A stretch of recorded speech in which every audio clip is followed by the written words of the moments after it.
కర్నూలులో విధులు నిర్వహిస్తూ 2 సంవత్సరాలుగా కర్నూలులో విధులు నిర్వహిస్తూ డిప్యుటేషన్ నిమిత్తం ఎమ్మెగనూరు బీసీ వెల్ఫేర్ హాస్టల్కి డిప్యుటేషన్ పైన రావడం జరిగింది. అయితే వచ్చిన 4 నెలల నుండి ఈమె ఎస్సీ మాల కమ్యూనిటీ కావడంతో అదే హాస్టల్లో పనిచేస్తున్నటువంటి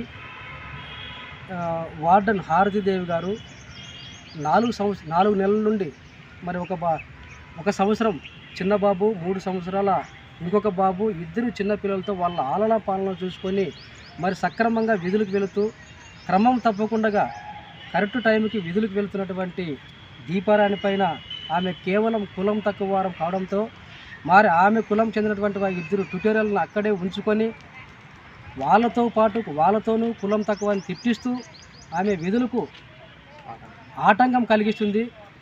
మరి గత 2 నెలలుగా ఆమె సక్రమంగా విధులకు వస్తున్నప్పటికీ, ఆమె హాజరు పట్టికలో కరెక్ట్గా ఉన్నప్పటికీ విధులకు భంగం కలిగిస్తూ ఆమె 2 నెలలుగా జీతం రానియకుండా ఇబ్బందులు పెట్టింది సదరు హాస్టల్లో పనిచేస్తున్నటువంటి వార్డెన్ హారతిదేవి. కాబట్టి ఆమె పైన అట్రాసిటీ కేసు నమోదు చేయాలని చెప్పేసి ఎమ్మెగనూరు డిఎస్పీ గారికి వినతిపత్రం కూడా ఇవ్వడం జరిగింది. వారు కూడా సానుకూలంగా స్పందిస్తూ ఆమెకు న్యాయం చేస్తామని చెప్పడం జరిగింది. అయితే ఆమె ఇదే విధంగా ఇదే తరహాలో వేధిస్తే ఖచ్చితంగా మరి జిల్లా స్థాయి అధికారుల దగ్గర కూడా ఆమె కొరకు న్యాయ పోరాటం చేస్తామని చెప్పేసి మాల మహానాడు తరఫున డిమాండ్ చేస్తూ ఉన్నాము. లేని పక్షంలో మరి ఆమెకు న్యాయం జరిగేంత వరకు కూడా మాల మహానాడు తరఫున అండగా ఉంటుంది.